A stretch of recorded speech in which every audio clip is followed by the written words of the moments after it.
Long before the word Delhi was ever written into a chronicle, this land already lived inside a story too vast for history books to hold. The great Sanskrit epic, the Mahabharata, speaks of a city called Indraprastha, capital of the Pandavas, the five legendary brothers whose destiny was forged in the catastrophic war of Kurukshetra. According to this ancient telling, Indraprastha rose exactly where the Purana Chila district of modern Delhi now stands, and archaeologists digging beneath its walls have uncovered traces of settlement stretching back thousands of years.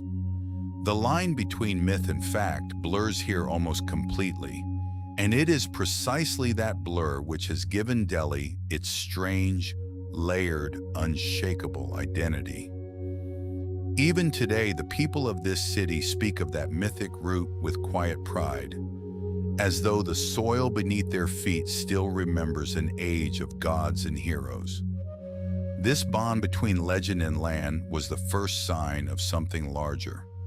Fertile territory beside a great river, sitting exactly where the trade routes and military highways of northern India converged. An accident of geography that would, centuries later, pull an unending procession of kings and conquerors toward this one patch of earth. As myth gives way to documented history, archaeological evidence confirms that the Delhi region hosted organized human communities as far back as the first millennium BCE. The area lay along a great corridor connecting the fertile plains of the Ganges to the lands of northwestern India, and from there, onward into Central Asia. This position made Delhi, from its very first breath, a strategic gateway, and whoever controlled that gateway held the key to the heart of the subcontinent.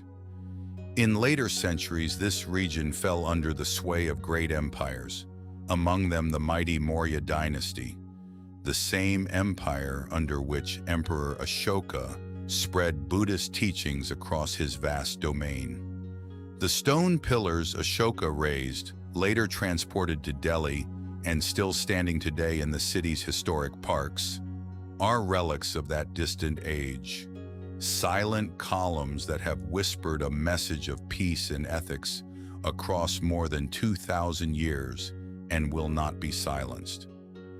After the Mauryas faded, a succession of smaller local dynasties ruled this territory, yet none of them managed to build a city of true, lasting grandeur here. Delhi was still waiting for the moment that would change its destiny forever, and it seemed to strain toward that moment with every passing century. Delhi's true story as a real, enduring urban center begins in the 12th century, when Prithviraj Chauhan, the last great Hindu king before the arrival of Muslim conquerors, built a fortress known as Kila Rai Pithora in this region. He stood as a symbol of Hindu resistance and splendor against a new tide sweeping in from the west. But fate had written a different chapter for Delhi. In 1192, in the decisive Battle of Tarain, Muhammad of Ghor defeated Prithviraj Chauhan, and that victory tore open a new gate in Delhi's history. Only a few years later, in 1206, Qutb al-Din Aibak, one of Muhammad of Ghor's commanders, founded a dynasty that would come to be known as the Delhi Sultanate, the first independent Islamic government at the very heart of India. This moment stands as one of the most significant turning points across the entire history of the city, for Delhi was transformed from a local fortress into the capital of a sprawling empire whose shadow would fall across the subcontinent for centuries. As a mark of his triumph and new authority, Qutb al-Din Aibak began construction of an immense minaret, known today as the Qutb Minar, a stone tower rising more than 70 meters, still dominating Delhi's skyline, a stone witness to the dawn of an entirely new age. The 13th through 16th centuries were, for Delhi, a turbulent and yet magnificent era. Across this span, 5 successive dynasties ruled the city: the Mamluks, the Khaljis, the Tughlaqs, the Sayyids, and the Lodis. Each wrote its own story in blood, ambition, and at the same time, dazzling architecture. Ala al-Din Khalji, one of the most powerful sultans of this period, drove his ruthless armies to the furthest reaches of southern India, while enforcing unprecedented economic reforms in Delhi's markets to guard against price gouging and shortages in the face of Mongol raids sweeping down from Central Asia. Yet perhaps the saddest chapter of this era belongs to the Tughlaq dynasty, and above all to Muhammad bin Tughlaq, a king whose grand dreams collapsed again and again into catastrophe. One day he decided to move the capital from Delhi all the way to distant Daulatabad in the south, forcing the entire population into a grueling march that cost thousands of lives. Only a few years later, he reversed the decision and marched the people back to Delhi. But that bitter experience left a deep wound on the city's soul. And yet, even amid this chaos, Delhi witnessed the construction of colossal structures such as Tughlaqabad, a gigantic fortress that still, in dreadful silence, tells the story of forgotten ambitions. This era closed in 1398, when Timur, the merciless conqueror of Central Asia, stormed Delhi and plundered it with such violence that chroniclers wrote of rivers of blood running through its streets. That attack brought Delhi to its knees for years, but as had happened again and again in this city's fate, a fresh generation of power was already rising out of the ruins. The year 1526 stands as one of the most brilliant turning points, not only for Delhi, but for the entire Indian subcontinent. That year, Zahir al-Din Muhammad Babur, a young and ambitious ruler descended from both Timur and Genghis Khan, defeated Ibrahim Lodi, the last sultan of Delhi, at the Battle of Panipat, laying the foundation of the Mughal Empire in India. Babur was a poet at heart, a man of refined taste who, alongside the battlefield, loved gardens and literature, a spirit that later blossomed in his children and grandchildren. After a brief but turbulent period under his son Humayun, during which the empire faced serious challenges, it was Humayun's son, Akbar, who carried it to the height of its glory. Akbar, rightly given the title the Great, united vast territories not merely by the sword, but through unmatched political wisdom. He pursued a policy of religious tolerance, forged marriage alliances with Rajput kings, and turned his court into a magnet for artists, poets, and scholars from across the subcontinent. But Delhi's true splendor as the capital of the Mughal Empire reached its peak under Akbar's grandson, Shah Jahan.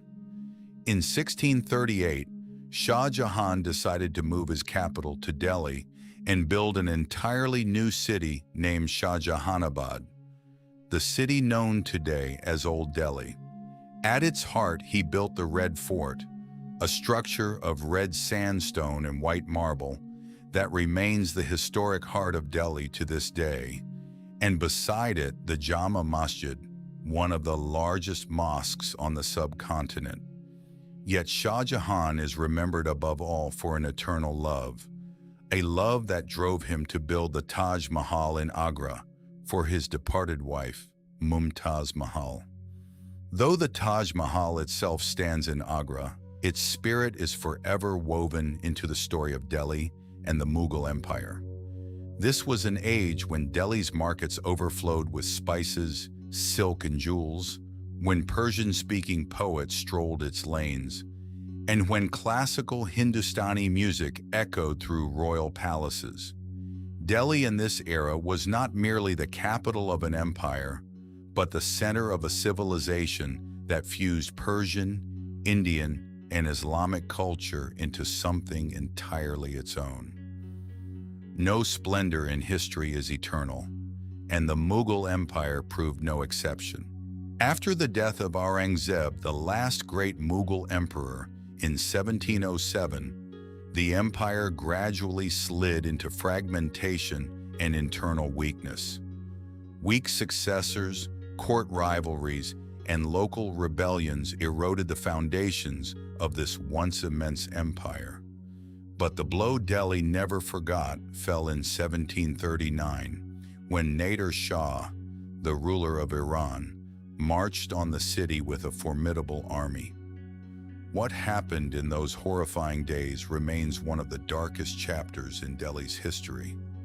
A sweeping massacre in its streets that dragged thousands of residents to their deaths, and an unprecedented plunder that carried off the empire's treasures, including the legendary Peacock Throne and the famous Koh-i-Noor diamond, back to Persia. Delhi never fully recovered. Only a few decades later, Ahmad Shah Abdali, the Afghan ruler, raided the city again and again. During the same period, emerging local powers such as the Marathas and the Sikhs seized portions of former Mughal territory, and the empire that had once commanded a vast subcontinent was now little more than a name attached to a powerless throne.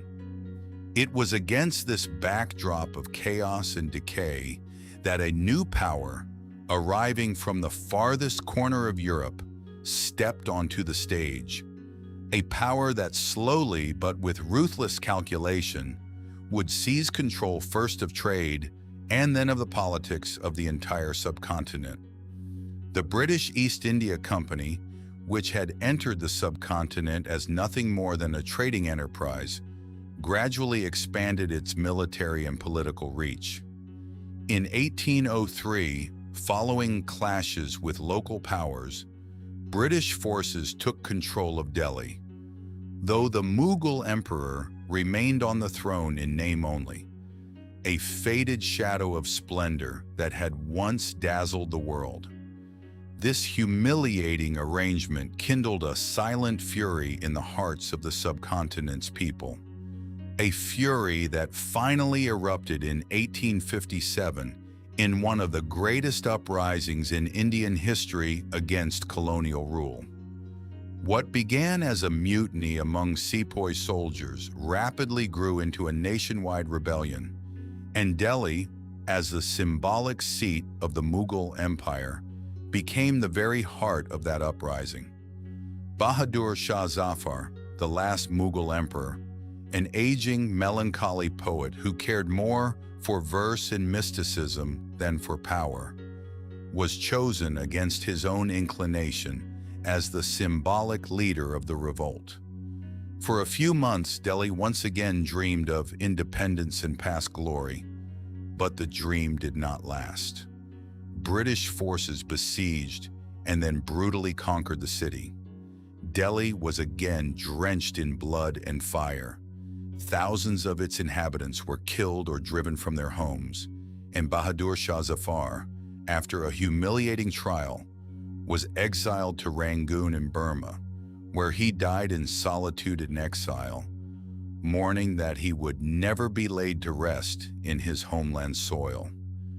With the crushing of this uprising, the age of the Mughal Empire came to a permanent end, and the Indian subcontinent formally passed under the direct rule of the British Crown. Delhi, which until that day had been the capital of empires, lost its political weight for decades, as Calcutta was chosen as the seat of colonial government. Yet Delhi's story, even in this era of eclipse, was far from finished. In 1911, at a magnificent ceremony known as the Delhi Durbar, marking the coronation of King George V, Britain announced that India's capital would move once again from Calcutta back to Delhi. That decision launched one of the most ambitious urban planning projects in the history of colonialism.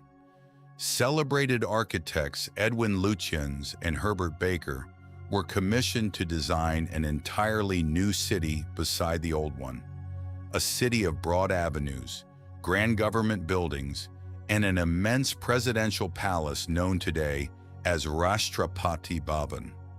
This new city, named New Delhi, was formally inaugurated in 1931, a monument to the power of an empire that believed it would rule this land for centuries to come.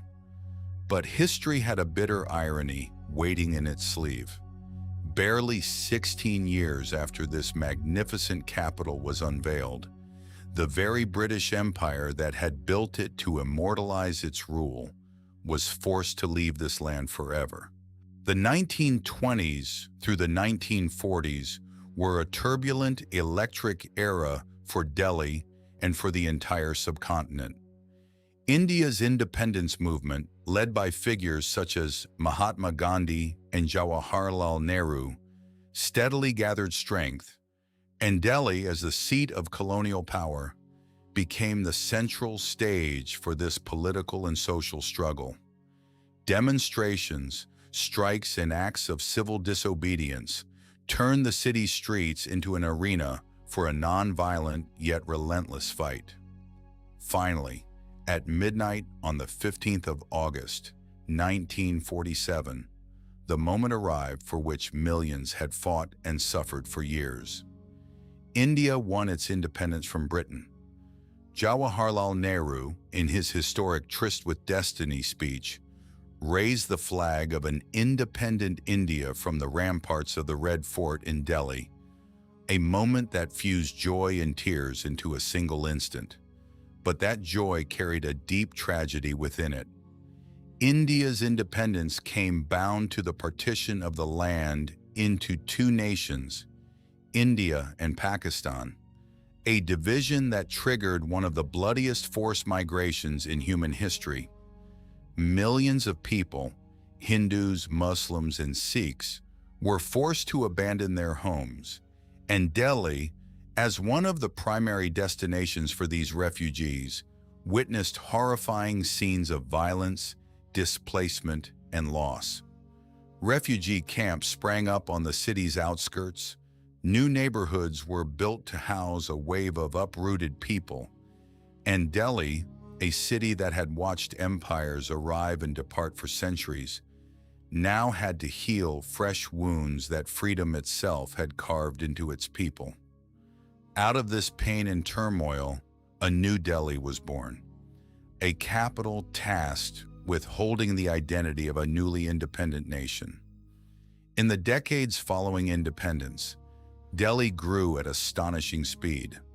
Its population, only about 1 million at the time of independence, has today surpassed 30 million across the entire metropolitan region, making it one of the most populous urban areas on Earth. Tall commercial towers, information technology hubs, universities, and research institutions now stand alongside the traditional bazaars and narrow lanes of Old Delhi, creating a landscape of striking contrast yet strange harmony. The Delhi Metro, inaugurated in the early 2000s, ranks among the most modern and heavily used rail transit systems in the world, carrying millions of commuters across this sprawling city every single day. At the same time, Delhi continues to wrestle with enormous challenges: air pollution, crushing traffic, and economic inequality. Challenges that show its road toward the future still winds through as many peaks and valleys as its entire past has. And yet, what truly makes today's Delhi remarkable is its capacity to coexist with its own history. Within a few minutes' walk, one can move from the clamorous bazaar of Chandni Chowk, whose roots stretch back to the age of Shah Jahan, to the wide, ordered avenues of New Delhi, streets that still carry the imprint of the colonial era. The Qutb Minar still rises against the city's sky. The Red Fort remains the site of every Independence Day ceremony, And Humayun's tomb, the very structure that inspired the architects of the Taj Mahal, still narrates in magnificent silence the story of Mughal love and power. Today's Delhi is not merely a city. It is a living museum in which every street, every monument, and every lane holds the memory of a different historical age. Perhaps nothing brings these historical layers to life as vividly as the everyday rhythms of Delhi's people. In the narrow lanes of Old Delhi, the smoke of skewered kebabs sizzling over charcoal mingles with the aroma of sweet and fiery spices. A culinary tradition rooted in the royal kitchens of the Mughal era and still thriving just as passionately at tiny street-side stalls today.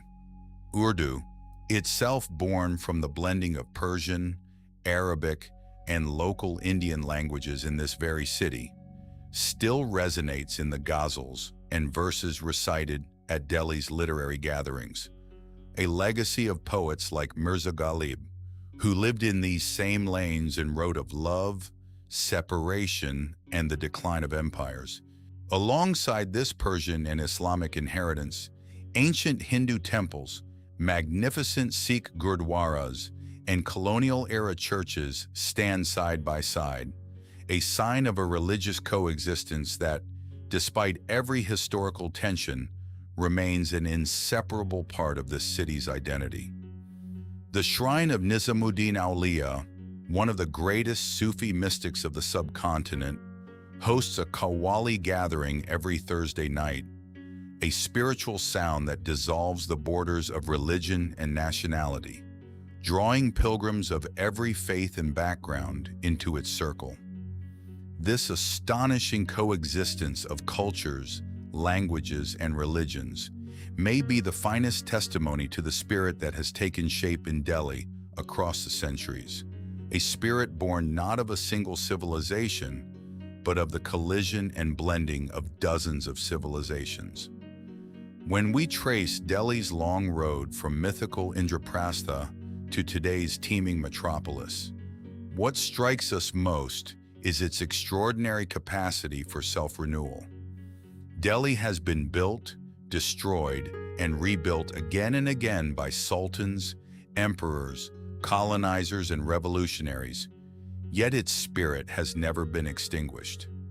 Every empire that arrived added a fresh layer to this city.